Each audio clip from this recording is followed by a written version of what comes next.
right, so today we're diving into the world of manga cafes.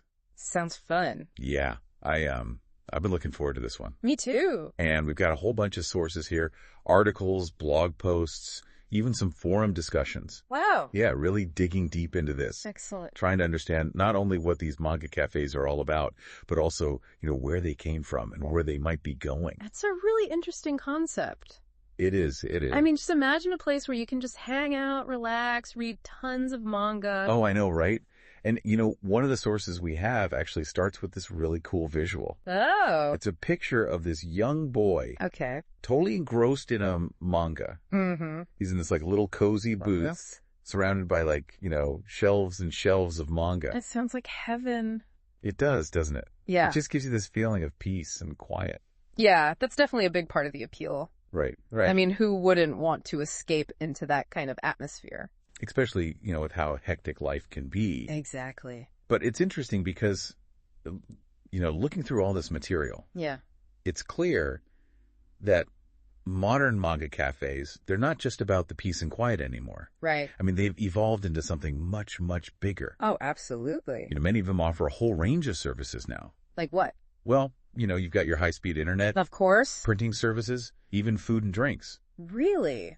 So you could basically spend the whole day there. Pretty much, yeah. Wow. Some even have private rooms with comfy chairs, gaming consoles.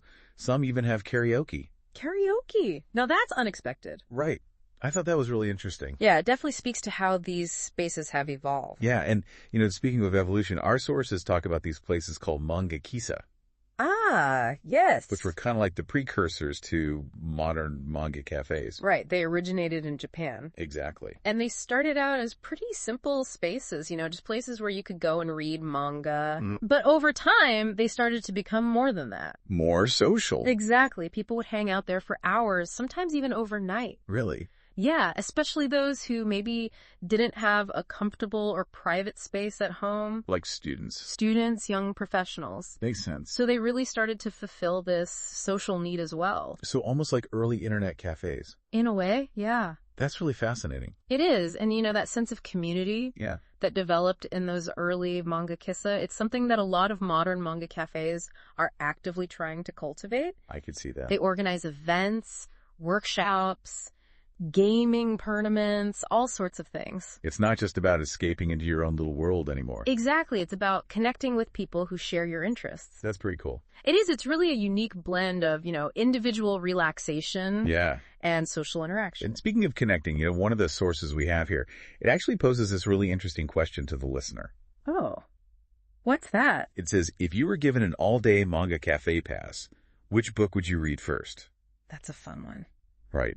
It really gets you thinking about all the possibilities. It does. And it's interesting because this whole concept of manga cafes, it's not limited to Japan anymore. Right. They're spreading all over the world. Exactly. Which really speaks to their global appeal. It makes you wonder how they'll adapt as they move into different cultures. That's a good point.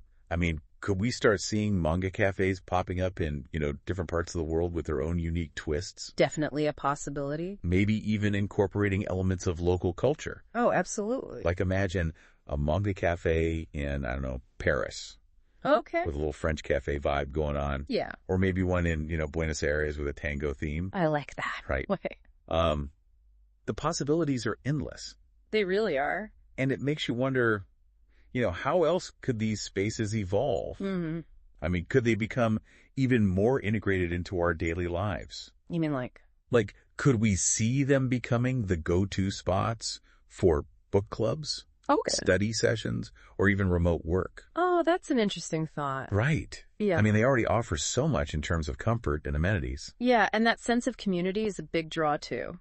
Exactly. So it's not a stretch to imagine them taking on these new roles. And, who knows what the future holds? Right. Maybe we'll see even more unexpected developments down the line. I wouldn't be surprised. But one thing's for sure, manga cafes offer this really unique blend of relaxation, entertainment, and social connection. Couldn't agree more. And we hope this deep dive has given you a new appreciation for these spaces. And their potential impact. Absolutely. And who knows, maybe you'll even be inspired to check one out yourself. Or even start your own. That's a great idea, yeah. All right, well, until next time.